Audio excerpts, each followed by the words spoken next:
Let's talk about financial maths. John invests 3,400 for 2 years.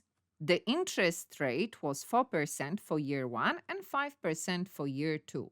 So therefore, we have to find out the amount of investment at the end of the year 2. So we want to know, well, how much money did he have?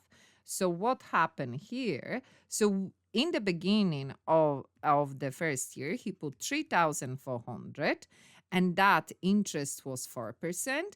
And then in the next year, there was 5%. So more. So the question is, well, how much money did he have?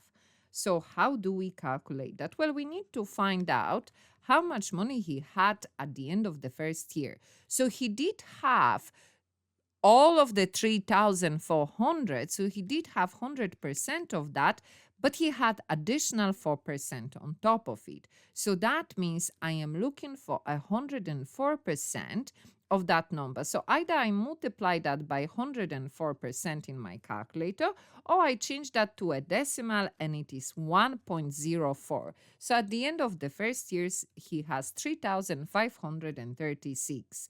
Now, what happened in the beginning of the 5th year? Now in the bank account, he has 3,536.